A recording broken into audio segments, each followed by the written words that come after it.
Hello. Today we will be discussing the various barriers to communication. In the previous chapters we have discussed the communication process and how if there is any hindrance at any stage of the communication process, noise is created. Noise technically is the blockage of the whole communication process, any hindrance in the whole communication process such that the meaning of the text or the message is understood by the receiver is different from what the sender is trying to say. That is, they do not share the same understanding of the meaning. That is when noise is created. The reasons could be various, many. They could be depending upon the circumstances, situations, the organization. So all these reasons which create noise are or create hindrance in the whole communication process are known as barriers to communication. Now, barriers in communication can occur because of various reasons, and they are very hard to detect and find out. Lots of times when you are communicating, you are speaking, and by the expression you feel that the person has understood what you are trying to say, but it might not be so. Even if he is nodding his head, it does not necessarily mean that yes, he has understood what you are trying to say. So how can you actually make out that the person has understood? How can you reduce these barriers? How can the noise level be reduced? To have an effective system of communication, it is important first to understand what these barriers are. So moving on, perfect communication takes place when the receiver understands the message exactly in the same way the sender intends. This does not happen often. When the meaning that what you are trying to say as a speaker or as a writer, the person who is reading or the person who is listening understands or shares the same meaning, only then you can say that perfect communication has taken place. There are various reasons why this perfect communication cannot take place. In an organization, it is important that there should always be effective, efficient, and perfect communication, because communication in an organization is for the reason of getting the work done, and the productivity and the profitability of the company or organization depends upon your efficient communication. So there is lot at stake. Uh, to understand how can you make communication process efficient and effective, you need to know what are the various reasons which cause the barriers in communication. That is, what are the miscommunications due to which the barriers in communication arise. Now, barriers or problems can arise at any stage of the communication process. They can arise at the beginning from the sender. He could use the wrong encoding process. They could be because of the transmission process. There is disturbance in the transmission process, or the channel and media chosen by the sender was not correct, not appropriate.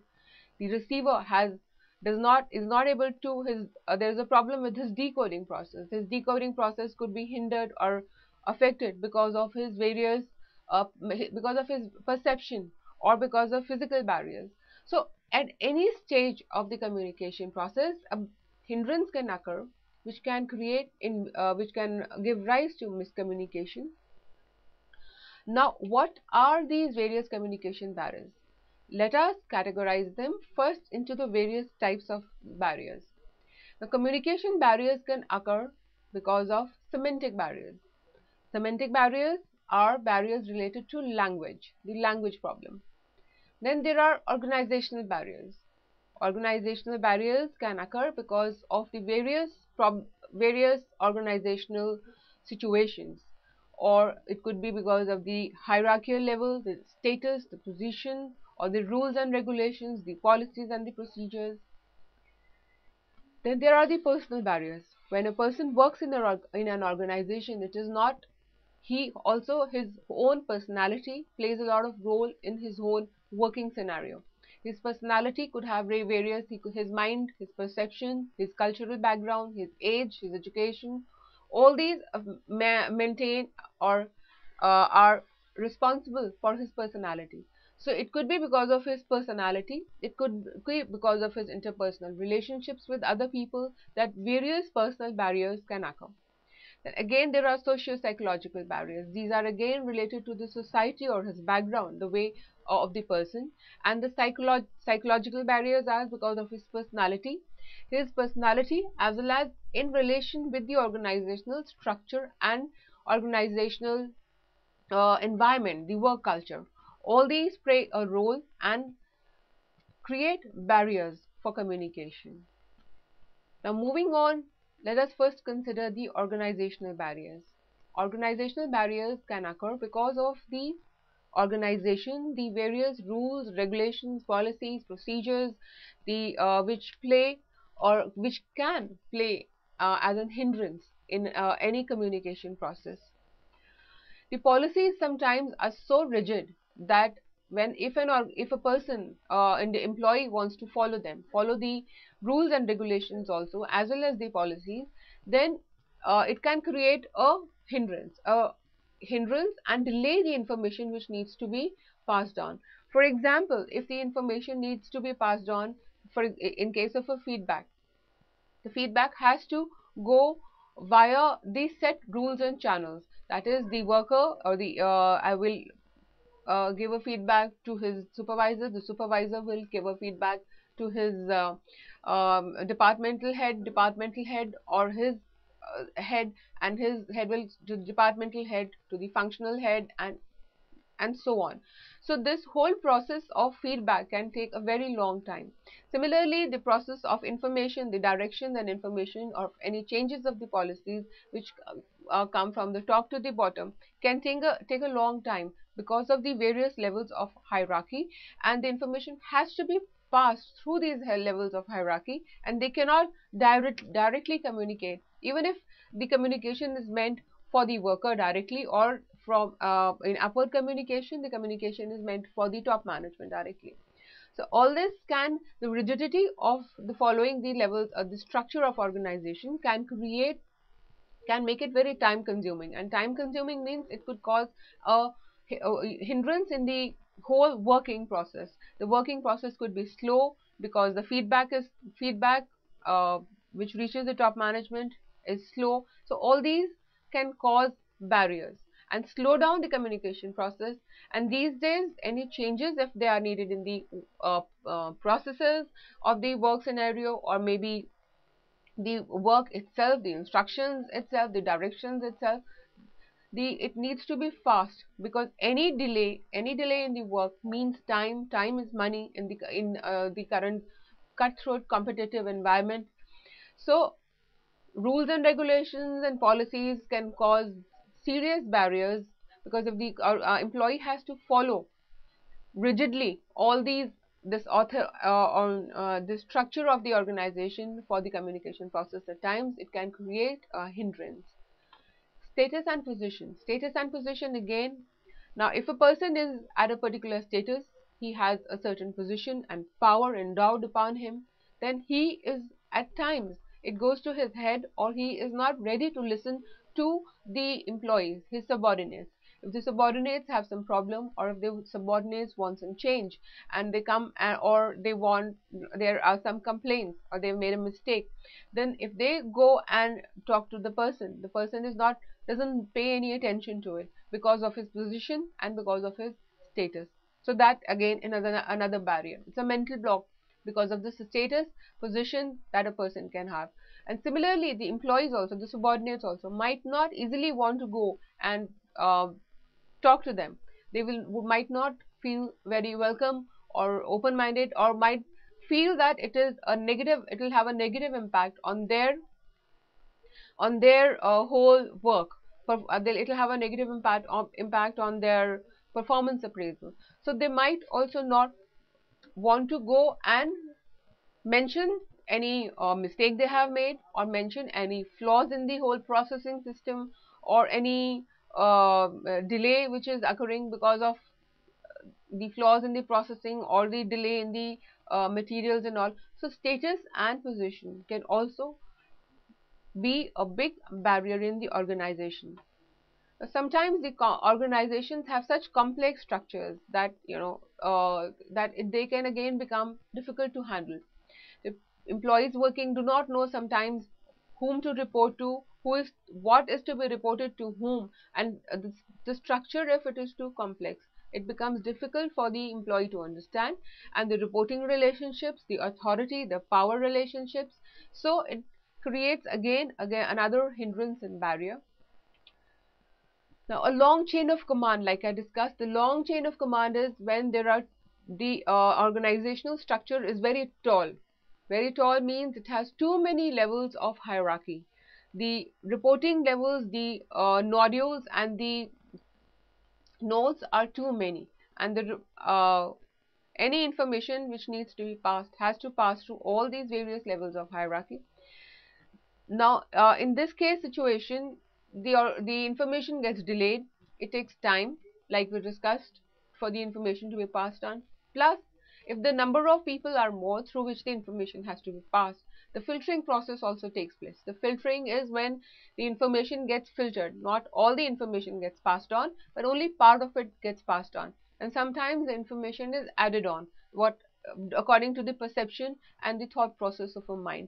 So a long chain of command can create a hindrance in the form of delay in the information being passed, along with the filtration and sometimes addition to the information which needs to be passed on. So besides the organizational barriers, there is another category, which is the semantic barriers. Semantic barriers are related to the language. The language problem can also create a barrier. Now, how can language create a barrier? First of all, there are words with different meanings. A similar word could have different meanings. For example, a word called cookie. A cookie, as you might relate to, is a form of a biscuit that we eat.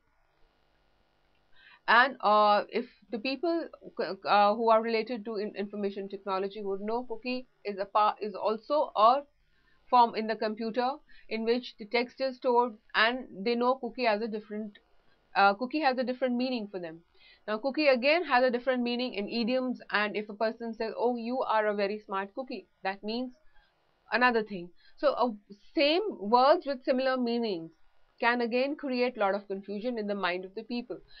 And to avoid this, it is best to know what the person's background, the person's understanding, and if you're using words which have different meanings, it's best to explain what you are trying to say by the use of the particular terminology. Now, bad expressions. The bad expressions are, again, people tend to use bad expressions. The expression, the way they are trying to explain is not clear. The clarity is not there in their expression. So how they are expressing what they want the work, how they want the work to be done, sometimes can again create a barrier. Clarity, and remember, is one of the main needs of communication skills. Clarity and conciseness. There are the 7 C's in communication, in written communication especially.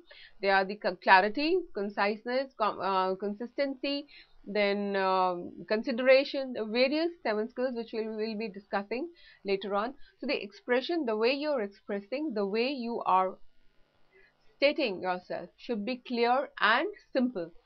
Difficult language is not required in a business communication, uh, any form of business communication, because this is not a text of prose, but a test of how well the receiver understands your communication process. Now, faulty translation. Sometimes if you have said in a certain way things and the other person translates it in another way, it could be because of the difference in the language understanding of the language. It could also be a difference in the understanding of the non-verbal communication. Non-verbal communication is the communication because of the gestures, the hand, the eye contact, the stress that you pay on your speech, the way you speak. All these non-verbal communications can also make the translation very faulty. Of course, besides the understanding of the language in a different way. People sometimes understand similar things, like I said, words with different meaning, but translation would also depend upon the person's perception, the way he takes the thing. Unclarified assumptions. People sometimes assume that yes, when they are writing or when they are speaking, that the other person understands this. It could be the use of jargon, language. Jargon is the language which is uh, technical. For example, in law, the legal people who are related to the legal firms, they would use their technical language which is related only to law. Then the IT people could use their language which is related to their specially related to their subject. And medical, for example, if the doctor tries and tells you what is wrong with you in the medical terminology, you would not understand. So that is the jargon. So, and people sometimes assume that the other person understands this. So this is just one example of unclarified assumptions, and assuming this, they keep on communicating, they keep on talking, or they keep on writing under the assumption that the person will understand what we are trying to say. So there are unclarified assumptions which again can create a barrier. Use of jargon, just like I explained what is jargon. Now moving on to the personal barriers. Personal barriers can be various. There are barriers among superiors. The people who are the superiors think they are superior. It could not be, because the person who is the subordinate could have more knowledge of a particular thing. For example, seniors, as they have comparatively, they could have, I'm not saying they do, but superiors might have less information and less knowledge about how to handle the computers, the internet, and the various new technical products that come up with. So if they develop a mental block that we are superior and we do not know we do not need to know anything or listen to anything from our subordinates, what we are doing is right, what we are saying is right, it can create a barrier. These are personal barriers. And there are times when the juniors know much more, or the juniors, because they are facing the situations and facing the problems themselves, they can have a clearer idea or a better idea as to what and how the thing should be sorted out. But then because of their position and status, like it has been mentioned, a personal barrier is created in the mind of the superiors. Then excessive use of authority. At times, excessive use of authority can again create a barrier. The person, if feels that the person is very authoritative by nature, they close up. The subordinates close up, and they are not easily, they are not ready to inform the superior about what they are trying to say. They are not easily, if even if they've made mistakes, they will not inform the person, or they will back out that we did not make the mistake. So this is because of the excessive use of authority. Prejudices are, people have prejudices. It could be prejudice because of the other person's status. It could be prejudice because of the other person, like in India, for example, prejudices because of the other person's background, or he belongs to another caste, or he belongs to another community. So these kind of things create prejudices in a person's mind. So now these prejudices have to be fought. They also create another barrier in the mind of the person or individuals. Distrust. Distrust is when you do not trust the other person. If you do not trust the other person, if you feel that the other person is always ready to pull you down, or is always ready, maybe what he is saying is not for my benefit, it is for his benefit. And if the trust is not there, for example, if you do not trust your senior, then you would not readily inform him about the thing, any problems which you are facing, any changes which are required in the work process, any other, any environmental problem, any problem in the work scenario, you will not tell. So even if you distrust with your there is distrust with your team member, the person you are working with in your team members, then again it will create a barrier in the coordination, in the within the team, between the communication within the team, resulting in blocking of the workflow. The whole team will not be able to work as one single team and in synchrony with each other. So distrust is again another barrier. Next is sycophant syndrome. Sycophant syndrome is when there are some people who try to uh, butter up their seniors. So this is, you try and keep your seniors happy. You keep buttering up, as I'm sure you all know. You've seen such people, and because you want to please your senior, and you do not tell him of any mistake he is committing, or if any mistake which is happening in the work, in the department, because you want to keep him happy and you want to keep placating him and pleasing him. You do not even point out his mistakes to him, which in any case it is very difficult to point out to your senior. Inferiority complex. Inferiority complex, a lot of people sometimes have an inferiority complex, and they do not feel bold enough, and they do not have the confidence in them to come up, even if they know a lot about the subject, or even if they are competent enough, and they have the potential and competency in them to do the work in a certain manner, as a required manner. The inferiority complex just holds them back, and it pulls them back, and they are not able to give their best performance, and of course they are also not able to communicate well. People with inferiority complexes are not able to communicate well. It can again cause another hindrance or a barrier in the communication process. Then barriers among subordinates. The subordinates sometimes they do not want, if they do not have a good rapport with the senior, if they do not want, they do not have a good interpersonal relationship with the senior, they might just keep shut.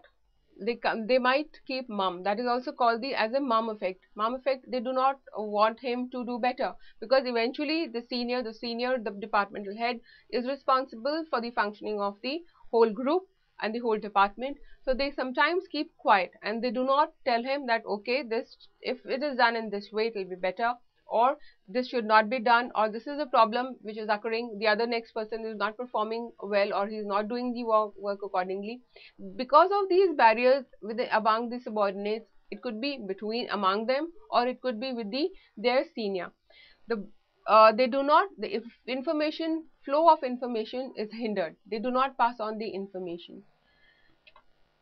Now, proper channel syndrome. This again also is very close to what we have discussed before. There are the rules and regulations of the organization that the information should be passed through proper channels of communication, or through the proper channels of hierarchy, that is a scalar chain of command. So because of this, that sometimes uh, the people are not ready to pass on the information, especially in the upward information, the feedback. They are not very keen on passing on, because following the proper channel becomes cumbersome. Cumbersome is it's a problem. Okay, fine, you have to write a written complaint, you might get caught, you have to do this, you have to do that for this information to reach the seniors. So that can again cause a hindrance for the passage of information of any form in an organization. Now, moving on to the socio-psychological barriers. Socio-psychological barriers are because of the person's own personal attitude, his own personality, his background. A person's personality is shaped by a lot of things. It is shaped by his background, his education level, his status, the peers with whom he has grown up with, and his economic status.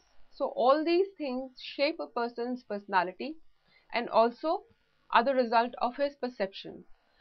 Now, socio-psychological barriers, these are some of the barriers which I have just written down. Attitude and opinion. The attitude of a person, again, like I said, it is shaped because of his personality. There are some people who are very arrogant by nature, and who think that they know all and the other person does not know anything. So they are never ready to listen to the other person. It could be a team member, it could be a senior. So this again is a barrier. This results in a person not ready to take orders, and wants to do things on his own way. Then again they have opinions. Opinions again are shaped by their background and their education and their social status, and they work according to their own attitude and opinion. Inattention. Inattention is when they are not ready to pay attention to what the other person is saying. It could be because of various reasons. They could have an emotional problem, a problem for which they are not paying attention to the work. They have some problem at home, or they have some other problems, whatever, in any form. And again, inattention could also be because of their attitude and opinion. They think they know everything. They do not want to listen to the person, or they think that the other person, because of he is of another community, he is of another from another maybe religion or maybe another status, so what he is saying is not important for me. I do not have to listen to that person. So various reasons can cause inattention. Premature evaluation. There are times when people have evaluate a certain thing prior to even trying to pay any attention to it. It could be when a speaker is trying to say, and a person, because of his own attitude or his own perceptions, would think that this person, oh, I know he doesn't know anything, and I'm not ready to listen to him. So this is premature evaluation. Even before they try and listen to him, another premature evaluation example is there are people who are really scared of mathematical figures. Anything concerning with maths, even if it is simple, the moment they see numbers and figures, they say, oh, okay, I will not be able to understand it. So you close your mind to it. You're not even ready to try. That is premature evaluation. So before even you actually try and consider and understand what the thing is, what the work process is, what the person is trying to say, maybe he because of his education or his position, he has information which you do not have, or do not have access to. So you should try and understand what the person is trying to say. So premature evaluation is when you jump to conclusions that yes, I know everything, I do not have to listen to this person, or I cannot do anything, or this particular thing. That is premature evaluation. Deceptive tactic is when people try manipulation. They try by lying, by dishonesty, dishonest ways and means. These are deceptive tactics. They try and manipulate people. They try and manipulate people for their own advantage. So these can again cause socio-psychological barriers. There are people who try in an organization because they want to succeed faster. They want to attain, they want to present a good image in front of their senior. They use deceptive tactics. They manipulate people with dishonesty, or maybe by whatever means and whatever they can come up with, and so that they can rise or gain whatever gain they can gain from the whole scenario. They want to only for they have their own goals which they try to achieve, and not the organizational goals. Poor attention. Poor attention is again, usually this happens in oral communication. When you're informed about certain things, you do try and tend to forget. So written communication is important, or if there is any form which you think that you might forget, it is better that somebody informs you of something, you yourself write it down, because written communication can be there as a reminder. And oral communication, at times when you are preoccupied with so many things, you have so many things in your mind, you tend to forget. Distrust, like we explained before, can also be a form of socio-psychological barrier. Then resistance to change. A lot of people do not accept change very readily. They if you are set in a certain form of work situation, work process and scenario, the work culture, if changes are brought about, you always try and resist that. No human being is ready to accept change very easily. So there are people, specialists who for change management, who try whenever there is a change which is brought about in an organization, they try and help to bring about the change. But by and large, people try and resist any change in their work scenario. Information overload. Now, information, we all know, all the managers, most of the managers and the people in the work situation are very busy. They have a lot of work, they have to go through a lot of messages, they have to go through a lot of information. So information should always be just the right proportion. Try and pass messages only when it is required. Unnecessary messages please do not pass, because nobody has the time in the organization to go through too much text. And the text also, when you're writing, it is important in an organizational setting to just write what is required and needed. Extra text, nobody has the time to read. So information, the load of the information passed has to be right and appropriate. Overload is when the information is too much, and underload again is when the information is too less. For example, it is a holiday in March. That is underload, because the date is not specified, the day is not specified. And overload would be when you write too much about the holidays for so and so reasons and so this thing, there is going to be a holiday. Again, that is an overload. So optimum load of information is required, because nobody has the time in an organization. Everybody is overworked, and if your information has too much, if a message has too much information, then the main message gets overlooked, and usually the attention from the main message gets passed on. Perception is shaped by a person's mindset. It's the mindset of a person, and it depends upon his background, his social, economical status, his education, his the culture from which he is brought about, the environment, and various factors develop a person's perception. So these perceptions could, and it is also his past experiences mainly which shape his perception. So perception again creates a barrier. People sometimes have mindsets that if a person is from so and so person, if I am sorry, I mean, I do not want to listen to so and so person, and their perception, if information is passed from a certain senior and he belongs to a certain category, or because of his perception, he will not pay attention to the senior, or he will not pay attention to his teammates. Now, because of this perception, because of his attitudes and opinions, individuals sometimes develop mind blocks. Mind blocks, or rather, they have a closed mind. They are not ready to listen to the senior. It could be because of their attitude, that they think they know too much, or their perception that they do not want to listen to so and so person. So these various factors can create a closed mind. Fear. Fear can be because of the fear of losing your job, that you do not pass certain information. It could be the fear of getting a bad negative marking in your performance appraisal, or it could be the fear of having a bad reputation among your peers if you are passing any information to your senior about your peers. So various fears again can cause a barrier in the passing of information, message and communication in an organization. Poor retention, I'm sorry, it's being repeated here. Now, to summarize the various barriers of communication, we should understand that effective communication can get hindered at any stage of the communication process, and for various reasons.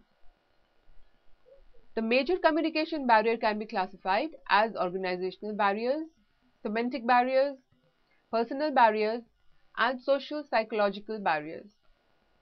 The semantic barriers could be because of words with different meanings, bad expressions, faulty translations, and unclarified assumptions.